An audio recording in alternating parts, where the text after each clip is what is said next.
Bem-vindo ao canal do Curso Exatas, meu nome é Patrick, eu sou professor de Filosofia e Sociologia e hoje a gente vai ver algumas dicas para o PAS 2. Então me acompanhe, por favor. A primeira dica é a respeito de Thomas Hobbes. Hobbes foi um filósofo inglês, ele foi um teórico político e também foi matemático. E por que ele é tão importante para o estudo da filosofia? Porque ele vai escrever uma obra chamada Leviatã. O que é o Leviatã? Leviatã é um monstro mítico da Bíblia que dizem somente a cauda desse monstro conseguia englobar completamente o planeta. Então, Hobbes vai dizer que o Leviatã é igual ao Estado. Por que ele vai dizer isso? Porque Hobbes é a favor da monarquia absolutista, mesmo que seus companheiros de época, como Rousseau e Locke, eram completamente contra, eles adotavam o ideal iluminista.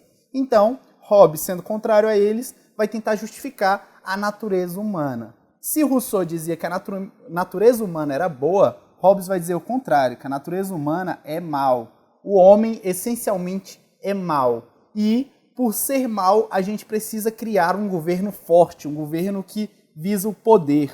Então, se ele estava endossando o comportamento do rei na monarquia absolutista, ele vai dizer que a gente também precisa de uma sociedade forte, porque o governo precisa ser forte para controlar as pessoas. Por quê?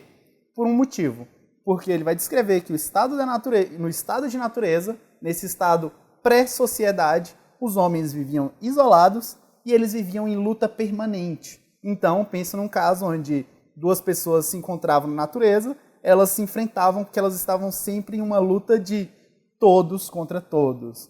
É um estado de guerra de todos contra todos, que é os termos que ele usa.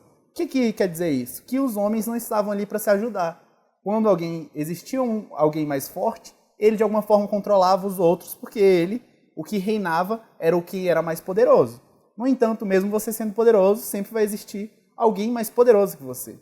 E isso é o que vai justificar o reino, o que reina é o medo da morte violenta. O que significa isso? Hobbes vai dizer que, por todas as pessoas serem essencialmente más, quando elas entram no estado civil, elas continuam más. Mas elas continuam más porque elas têm medo da morte violenta. Elas se juntam porque elas têm medo de morrer violentamente. Então, por esse medo de morrer violentamente, faz com que elas comecem a se tornar mais solidárias umas com as outras. Isso não quer dizer que, essencialmente, a essência má delas mudem.